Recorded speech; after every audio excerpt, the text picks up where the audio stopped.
حضرت سلیمان علیہ السلام کو اللہ عز و جل نے حکم دیا کہ آپ سمندر کے کنارے جائیے اور ہماری قدرت کا نظارہ کیجیے۔ چنانچہ آپ اپنے مصاحبین کے ہمراہ وہاں پر تشریف لے گئے، مگر آپ علیہ السلام کو وہاں پر کوئی چیز نظر نہ آئی۔ تو آپ علیہ السلام نے ایک جن کو حکم دیا، تو جن نے حکم پاتے ہی سمندر میں چلا گیا۔ واپس آ کر عرض کی کہ حضور، میں گہرائی تک تو نہیں پہنچ سکا اور کوئی چیز بھی نظر نہیں آئی۔ تو آپ نے اس سے طاقتور جن کو حکم دیا، تو وہ بھی گہرائی تک تو گیا، لیکن واپس آ کر عرض کی کہ حضور، مجھے کوئی چیز نظر نہ آئی۔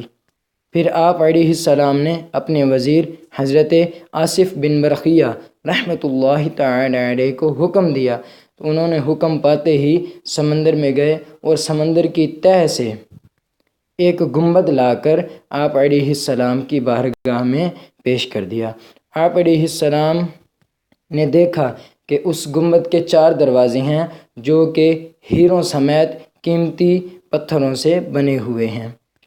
اس گنبد میں ایک نوجوان مشغول نماز تھا۔ جو ہی وہ نماز سے فارغ ہوا تو آپ علیہ السلام نے اسے سوال کیا اور اس گنبد کے متعلق آپ نے اس سے پوچھا، تو اس نے عرض کی کہ حضور، میری والد اور میری والدہ بیمار تھے، میری والدہ نابینا تھی، میں نے 70 سال ان کی خدمت کی ہے الحمدللہ۔ میری والدہ نے بوقت وفات میرے لیے دعا کی تھی کہ اللہ عز و جل مجھے ایسی جگہ عبادت پر لگائے کہ جہاں مجھے شیطان بھی تنگ نہ کر سکے، اور میرے والد نے بوقت وفات میرے لیے دعا کی تھی کہ اللہ عز و جل میری عمر دراز فرما دے۔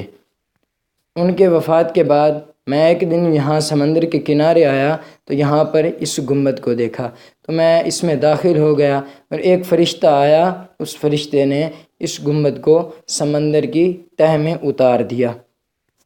آپ علیہ السلام نے اس سے پوچھا کہ تم یہاں کب سے آئے ہو؟ تو اس نے عرض کی کہ حضور، میں حضرت ابراہیم علیہ السلام کے مقدس دور میں یہاں پر آیا تھا۔ آپ علیہ السلام سمجھ گئے کہ اس کو یہاں آئے ہوئے 2000 سال ہو گئے ہیں۔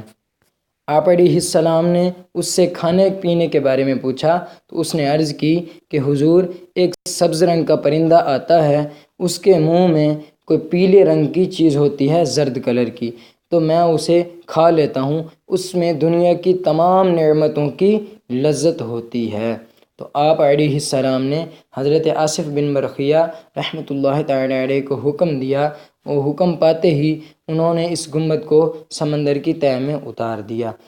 تو آپ علیہ السلام نے فرمایا، اے لوگوں، اللہ عز و جل تم پر رحم فرمائے، دیکھیں والدین کی دعا کس قدر قبول ہوتی ہے، تو ان کی نافرمانی سے بچو۔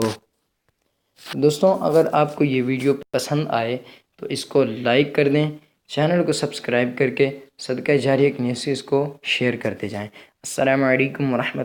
حضرت سلیمان